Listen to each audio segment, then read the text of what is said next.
Alexander. Oh, Alexander, what a nice surprise. I wanted to surprise you. That's why I didn't phone. Oh, Mother, I want you to meet my boss, Miss Cahill. She's, the art director. How do you do? I'm delighted to meet thee, Miss Cahill. Mother's a Quaker. Oh, so are they a Quaker, Alexander, whether they deny it or not. Now, come into the house, both of you. Thank you. And, Alexander, show Miss Cahill to the guest room. Yes, Mother.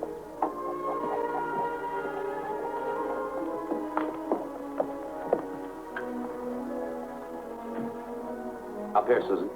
Thank you.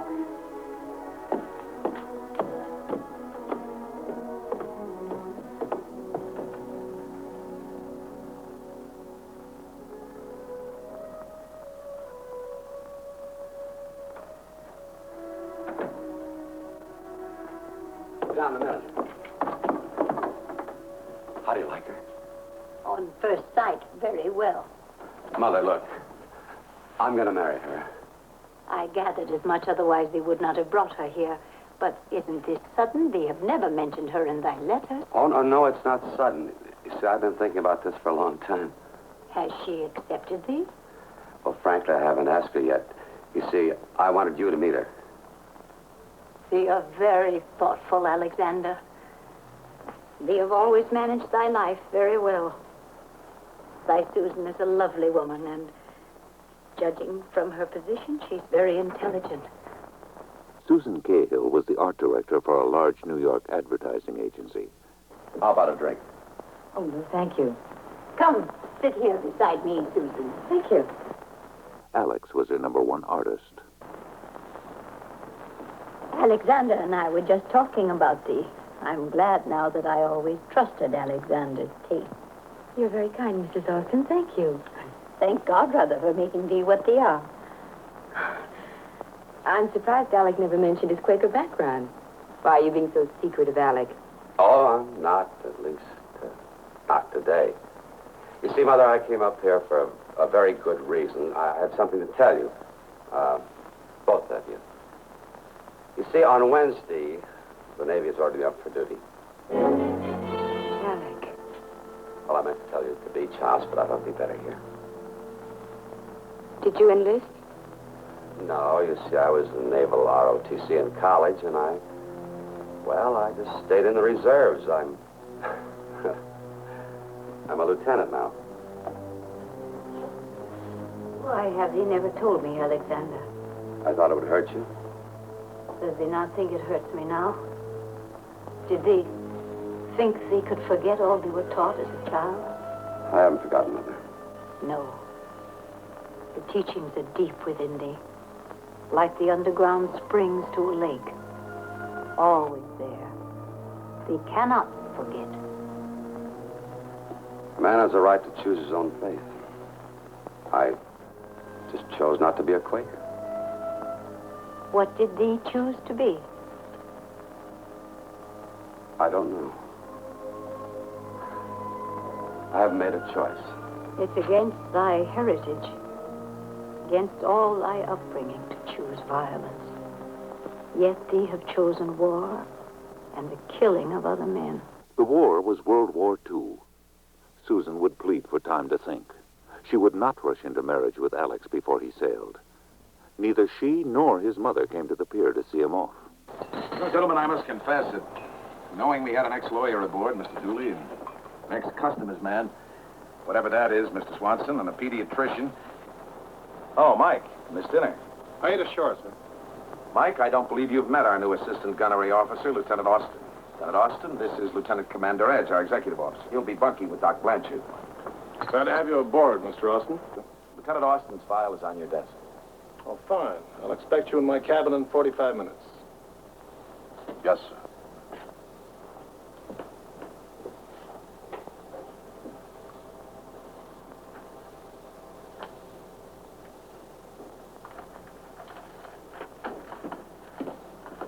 Mr. Edge?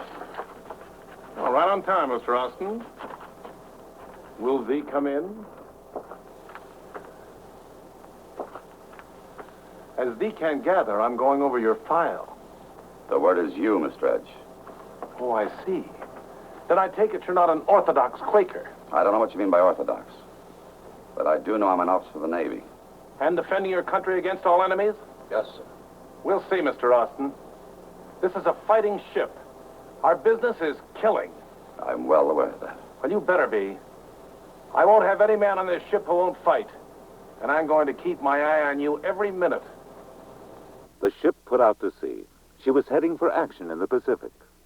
En route, a stop in San Francisco. Susan was waiting there to surprise Alex. She'd had a change of heart and wanted to get married right away. At first, that was great news for Alex. But that night, visiting Susan's sister in nearby Carmel, a telegram came that would change the course of Alex's life. Well, is it from Jim? It's from the Secretary of the Navy.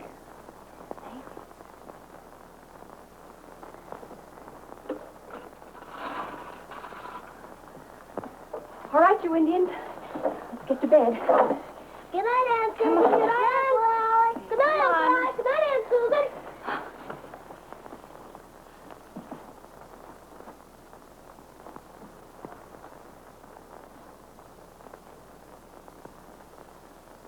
All right, now, boys. Get right to bed. Killed in action. Oh, Alec.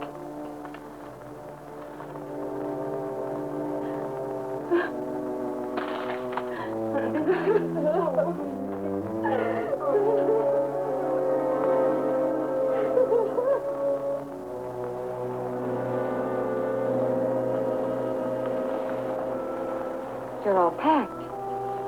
Yes, I made arrangements to go back to San Francisco. What about us? Your sister needs you now. And you? Once you said you had to have time to work things out, I feel the same way now. Until I got that telegram, I saw what happened to her. I don't want to be selfish and marry you and have it happen to you. Susan, I love you too much. It won't happen to you, Alec. It won't. Nobody thinks of a big kill. It won't. Alex promised Susan that when he thought he had it made, he'd come running back and ask her to marry him. Susan understood. Soon after, Alex was back aboard ship, sailing under the Golden Gate Bridge, then far into the Pacific, when suddenly... Mr. Edge, I have a contact. Looks like a plane off the port quarter. Bearing 255. Plane? We don't have any planes in this area. Bridge, combat. This is the executive officer. Recommend setting general quarters. Very well, set general quarters.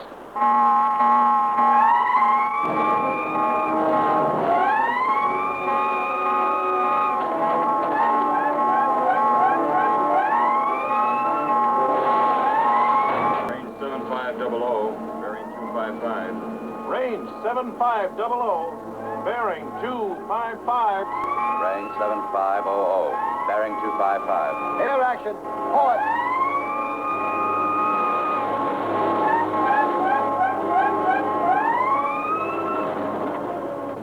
Range 6500, bearing 255. Range 6500. Range 6,000. Range 6,000. Range 5,000. Range 5,000. Range 4,000.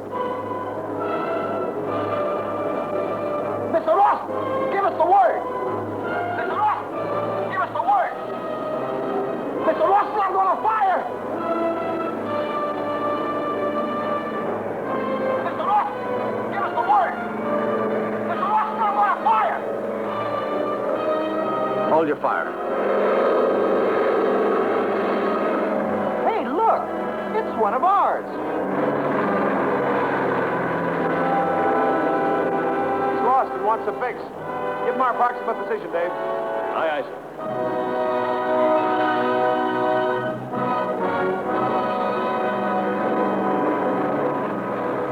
Well, what do you know? Mr. Austin is really on the ball.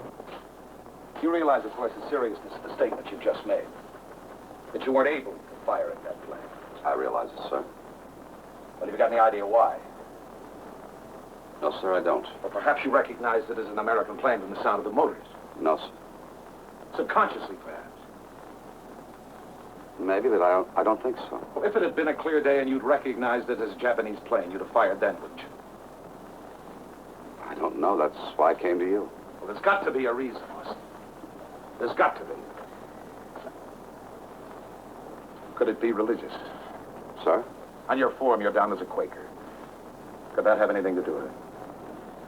Well, I haven't been to a meeting in years. But you must remember what they taught you. Well, of course I do about it. If I were a practicing Quaker, well, I wouldn't be here, sir. No. If that had been a Jap plane, none of us might be here. You realize, of course, that by keeping quiet about this, you could have taken credit for not firing on one of our own planes? Yes, sir. But I felt it was my duty to come to you and tell you I'm not sure myself. You sent for me, sir? Yes, I did, Mike. Effective today, I'm transferring Austin to damage control. Swanson? He'll take over Austin's duties. I don't have to ask you the reason. No, you don't, Mike. Because I've already guessed it. Because Austin wouldn't fire on that plane. I was wondering how long it was going to take you to wise up to that Diehendahl psalm singer. Will you knock it off, Mike, please? But ever since I took that first look at Austin's file, I figured he was going to be the weak link in this ship.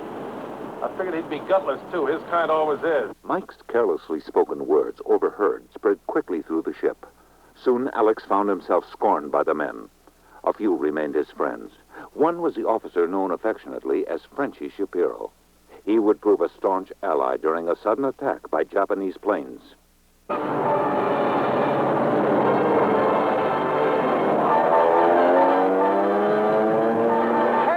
is this ship insured?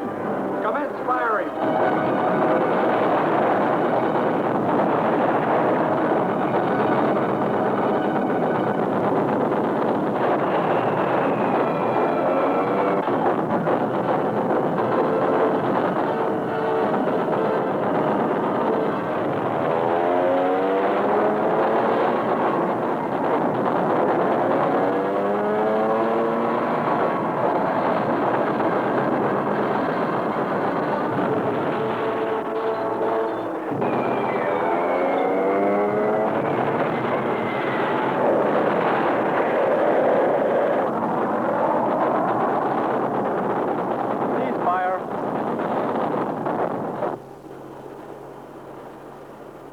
Pantella Bridge.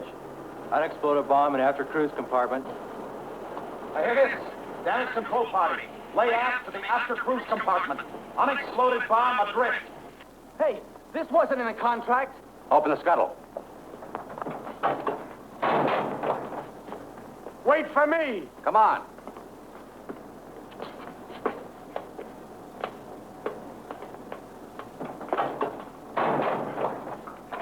The bomb had slammed into a ladder where it could not be deactivated.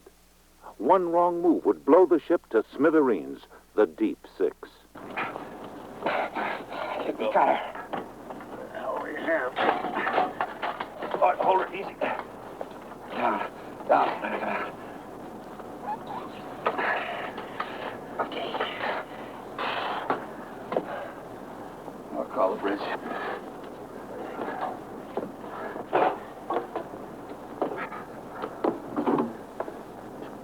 Now hear this. The bomb is coming up. Stand clear. The bomb is coming up. Open the hatch.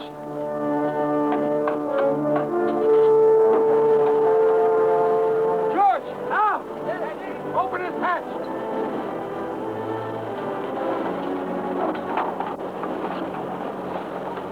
Get forward!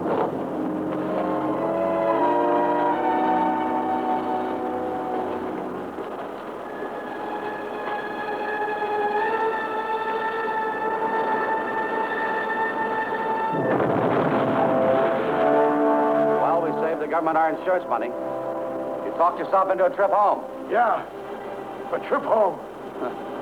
That act of heroism would regain for Alex the respect of the crew. Yet the question remained, could he fire upon the enemy? The answer came when the ship was ordered to an island in the Aleutians to rescue a group of flyers forced down in Japanese territory. Alex had actually volunteered for duty. Rendezvous was accomplished, but the way back to the ship was blocked by Japanese patrols. L'chaim. Huh? Means good luck. Oh, same to you. Come on, boys.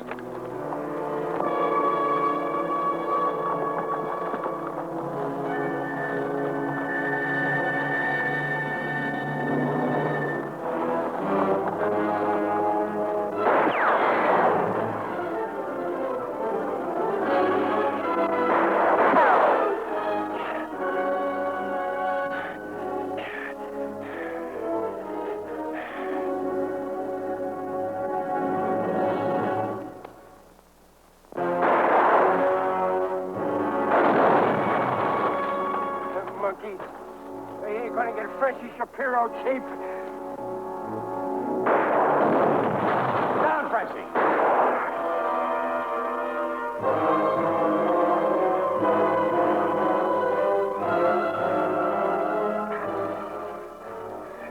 You better get out, Mr. Austin. Give me your tummy gun. I'll hold him for a while. Don't worry. I'll get out.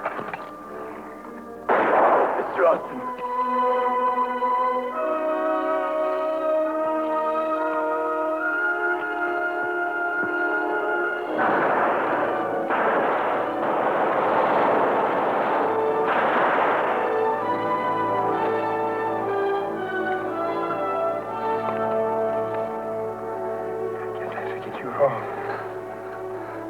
You sit tight. It's all downhill from now on. Frenchie Shapiro, self-described lucky sailor from the Bronx, and Alex Austin, critically wounded, were placed forward in one of the landing rafts and taken back to the ship. Yeah, that ought to do it.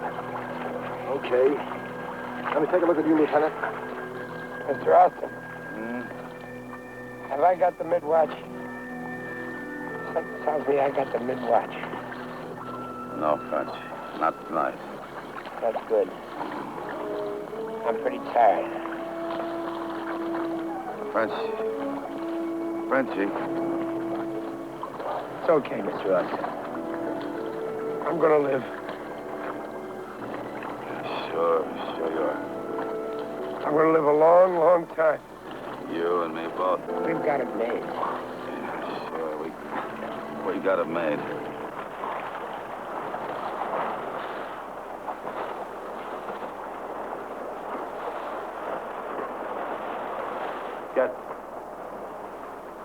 Get Frenchie.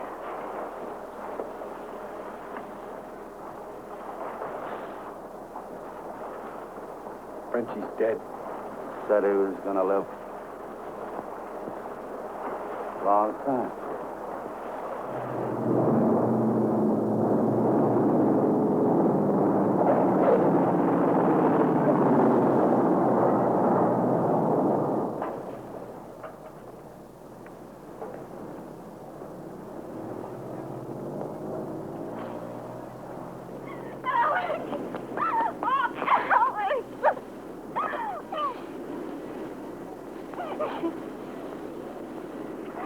I got your telegram. You know, when I heard a voice inside of me say, Alec, you've got it made, I sent the wire. Married? Interested? Only with you. Right now, as soon as possible. Well, come on. Oh, I've got to deliver this to a girl called Edith from the Bronx. A girl? Oh, she's only 8 years old. Is it a painting? Yes, of a friend of mine I knew on the Poe. You mean he's dead? Frenchie Shapiro dead? No, he told me himself he's going to live a long, long time. Oh, and so are we.